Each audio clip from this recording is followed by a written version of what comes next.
Assalamualaikum warahmatullahi wabarakatuh. Kembali lagi di Lesson Education. Oke, pada kesempatan kali ini kita akan membahas tentang tutorial menggambar grafik fungsi trigonometri. Di video sebelumnya kita sudah membahas sekilas tentang grafik fungsi trigonometri, akan tetapi di video kali ini kita akan fokus tentang cara bagaimana menggambar grafik fungsi trigonometri. Oke, bagi kalian yang baru bergabung di channel ini, jangan lupa untuk klik tombol subscribe dan juga jangan lupa untuk aktifkan notifikasi loncengnya supaya tidak ketinggalan video-video bermanfaat yang lainnya. Oke, sekarang kita akan menuju ke pembahasan ya. Di pembahasan kali ini kita sudah membahas kemarin tentang menggambar grafik fungsi. Jadi langkahnya itu ada 3. Yang pertama adalah membuat tabel nilai pasangan X dan Y, kemudian memilih X itu sudut yang istimewa. Kemudian yang kedua adalah membuat sumbu koordinat dengan meletakkan X, Y pada bidang koordinat. Kemudian yang ketiga, menghubungkan dengan kurva mulus. Jadi nanti setelah kita memperoleh titik-titik pasang terurut X, Y, kemudian kita bisa meletakkan titik-titik tersebut, kemudian kita garis menjadi suatu grafik fungsi trigonometri.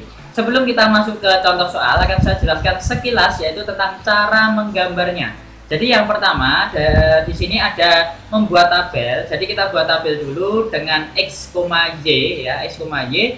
Kemudian memilih X itu sudut yang istimewa. Sebenarnya sudut yang dipilih itu bebas, tapi saya sarankan pilihlah sudut yang istimewa karena nanti lebih mudah menghitungnya. Jadi kalau sudut yang istimewa kan kita sudah hafal 0 derajat, 30 derajat, 60 derajat dan lain sebagainya. Jadi misalkan kita pilih 0, 30 atau 45 derajat, atau milih 60 derajat atau 90, 120 dan sebagainya. Jadi sekali lagi X itu bebas, kita yang memilih ya. X itu bebas, kita yang memilih, dan Y-nya nanti akan ditentukan sesuai dengan soalnya. Oke ya, selanjutnya yang kedua itu membuat sumbu koordinat. Jangan lupa untuk membuat bidang koordinat. Yang langkah yang pertama kita lakukan itu adalah kita membuat ini sumbu koordinat X, Y ya. Di sini X, kemudian yang di sini Y. Kemudian setelah itu kita buat titik-titik dengan jarak yang sama. Kemarin banyak yang salah menggambarnya karena tidak menggunakan jarak yang sama. Jadi misalkan di sini titiknya kok 1 cm, kok di sini 2 cm, di sini 1 cm, di sini 3 cm. Nah, itu tidak akan menghasilkan gambar yang benar. Jadi gambar yang benar itu bisa dibuat menggunakan titik-titik yang jaraknya sama. Jadi kalau misalkan 1 cm ya 1 cm terus, kalau 2 cm ya 2 cm terus, seperti itu. Oke? Kemudian kita meletakkan titik X yang kita pilih tadi kan kita memilih 0, 30 itu ya, kita letakkan di sumbu X-nya. Kita letakkan di sumbu X-nya. Di sini perlu hati-hati ya, teman-teman.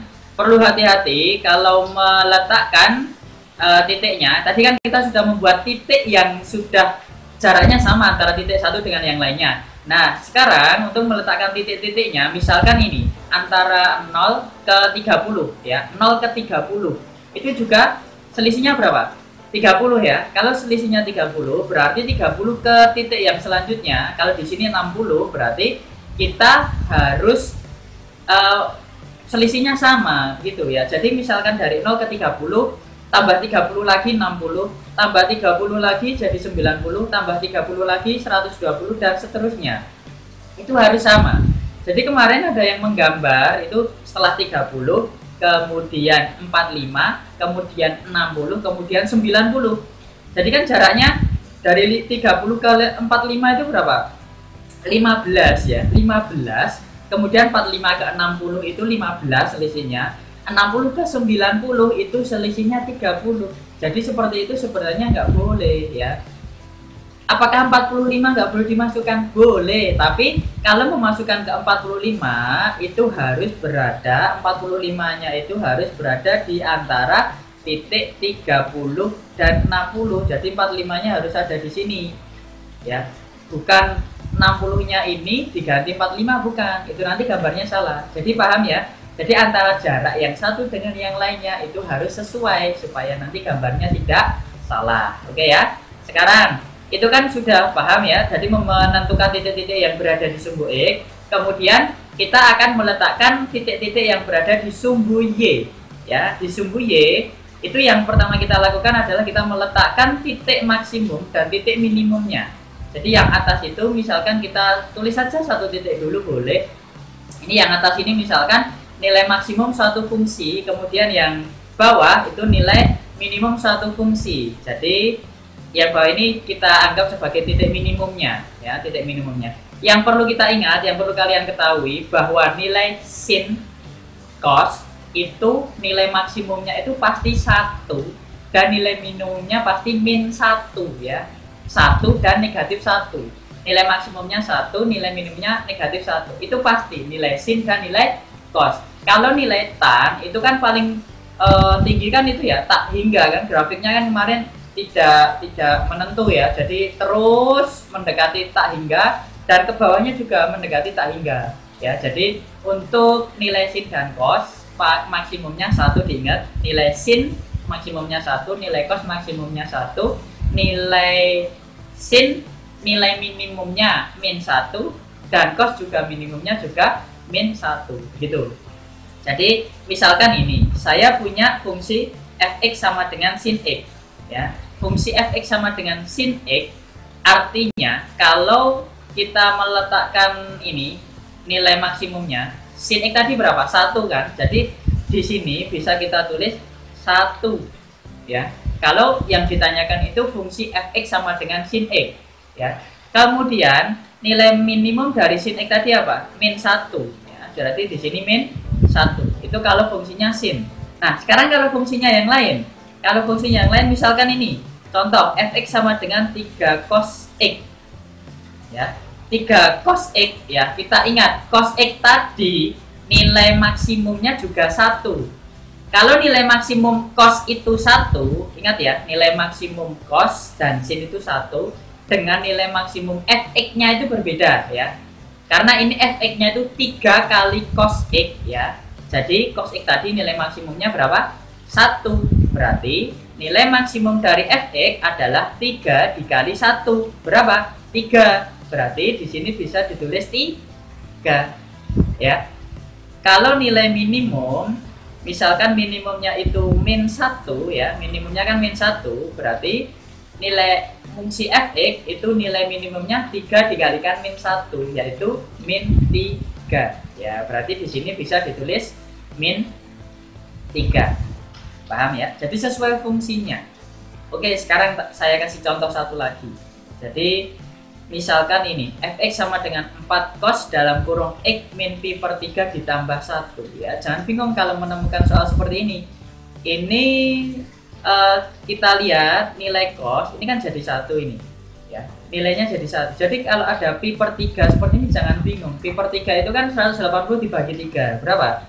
60 ya. Jadi yang saya lingkari ini juga sama. Nilai maksimumnya itu 1. Pasti itu nilainya 1. Berarti 4 dikali 1, 4 ditambah 1, 5. Berarti nilai maksimum dari 4 cos dalam kurung x min pi per 3 ditambah 1 itu adalah 5. Berarti di sini kita bisa tuliskan 5. Kalau fungsi yang ditanyakan adalah fx sama dengan 4 cos x min pi per 3 ditambah 1.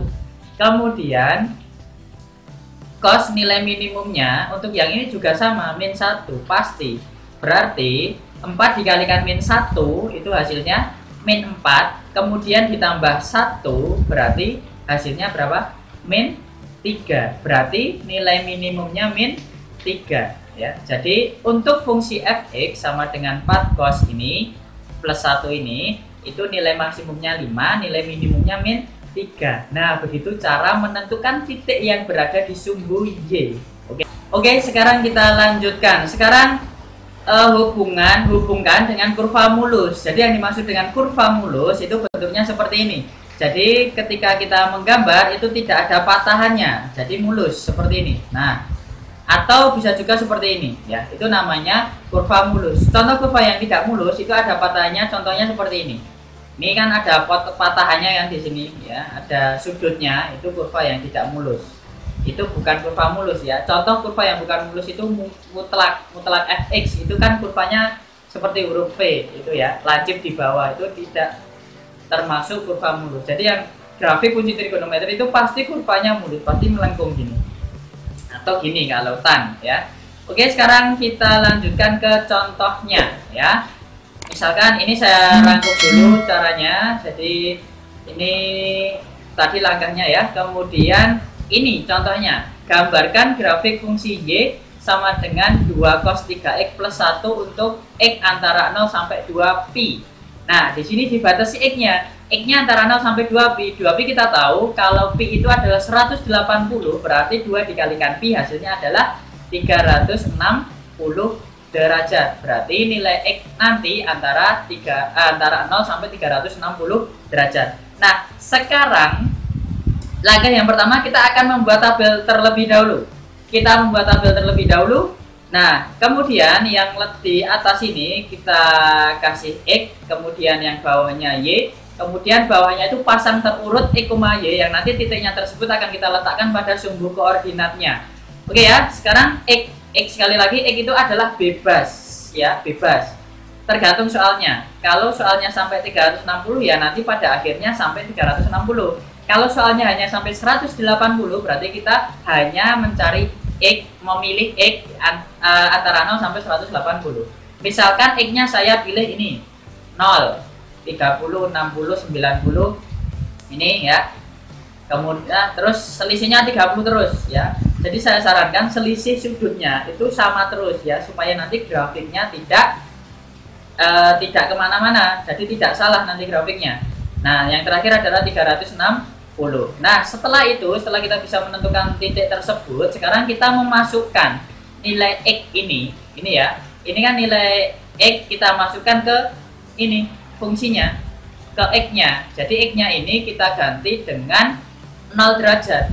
Berarti 3 kali 0 0, cos 0 1. Jadi cos 0 kan 1 ya. Kemudian masih ada duanya, 2 kali 1 2, 2 ditambah 1 3. Berarti ketika x-nya saya memilih 0 derajat, maka saya akan mendapatkan nilai y yaitu 3. Paham? Yuk coba lagi. Sekarang misalkan saya punya x-nya itu adalah 30 derajat. Kalau x-nya 30 derajat, kemudian saya masukkan ke sini, saya gantikan x di sini, x-nya saya ganti dengan 30 derajat, berarti 3 kali 30 derajat, ini kan di dalam cos ini kan ada 3x, berarti 3 kali 30 berarti 90. Cos 90 itu 0. Nah, 2 kali 0 0 tambah 1 1. Berarti ketika x-nya saya milih 30, saya akan mendapatkan y-nya yaitu 1. Paham ya?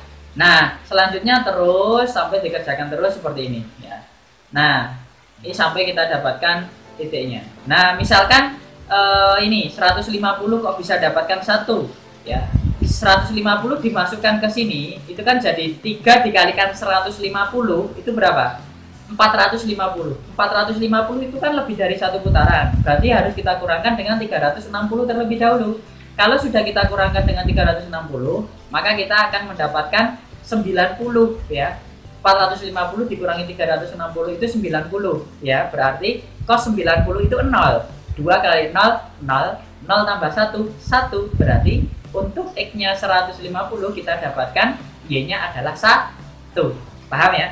Jadi cara mencari titiknya seperti itu. Nah, kemudian kita letakkan ini fungsi x, y-nya di bawahnya. Jadi tinggal kita tulis saja. Misalkan ini kan x-nya 0 derajat, kemudian y-nya 3 ya tulis saja 0 derajat, 3. Selanjutnya 30 derajat, 1, 60 derajat, min 1, 90 derajat, 1, dan seterusnya kita tulis semua titik-titik yang kita dapatkan tadi sampai 360 derajat, 3. Nah, kalau kita sudah menentukan titik-titik tersebut, maka kita sudah bisa menggambarkannya pada bidang koordinat. Ya, sekarang perhatikan di sini kita gambar dulu koordinatnya. Jadi langkah yang kedua ya ini ya. Jadi membuat sumbu koordinat. Ingat ya, tadi jarak titik-titiknya harus sama. Dan kita memilih sudutnya juga harus sama. Kalau selisihnya 30 harus 30 terus, ya. Nah, sekarang kalau sudah kita letakkan nilai x-nya tadi. X-nya tadi kan yang sudah kita pilih di tabel yang atas ini, kita letakkan di koordinat semuanya. Ya, kita letakkan di koordinat semuanya. Titik-titik yang sudah kita pilih x ini tadi, itu kita letakkan di koordinat antara 0 sampai 360.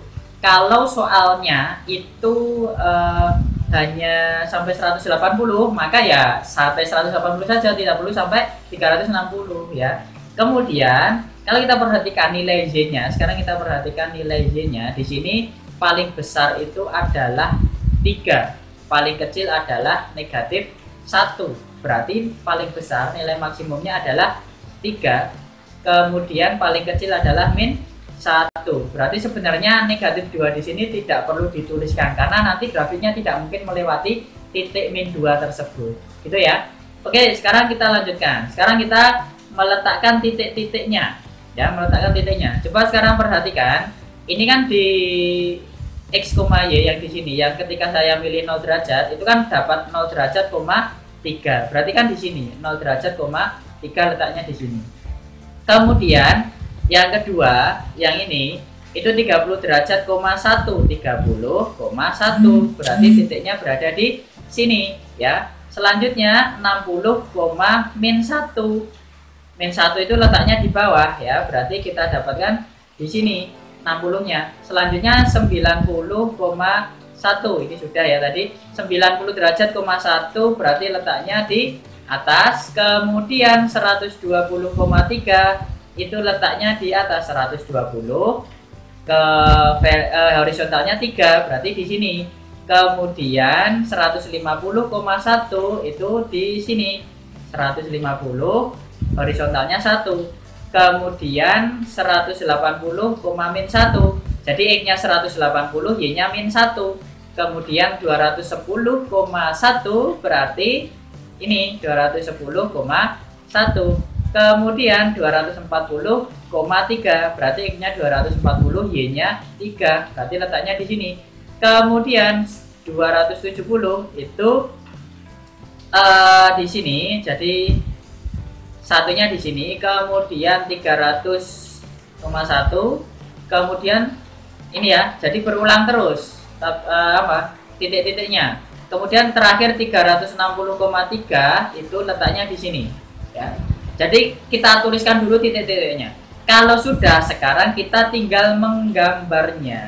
Menggambarnya gampang sekali, tinggal kita luruskan aja. Coba perhatikan. Ya, ini. Nah, hati-hati setiap di titik yang paling bawah itu kita tidak boleh menggambarnya seperti huruf V, nggak boleh. Ya, tadi gimana kurvanya? Kurvanya adalah kurva mulus, berarti dari sini kita lekukkan ke sana. Ya, kemudian dari sini kita lekukkan lagi ke sana. Ya, jadi melekuk. Tidak lancip ya, tidak lancip ya, seperti ini. Kita gambarkan lagi, terus gambarkan sampai 360. Nah, itulah grafik dari fungsi fx atau y sama dengan 2 cos 3x plus 1. Demikiankah yang bisa saya sampaikan di video ini. Apabila ada salah kata saya mohon maaf. Jangan lupa untuk dukung terus channel ini, jangan lupa untuk subscribe dan like apabila kalian merasa mendapatkan manfaat dari video ini. Jangan lupa untuk share ke teman-teman semuanya, semoga bermanfaat. Dan terima kasih. Wassalamualaikum warahmatullahi wabarakatuh.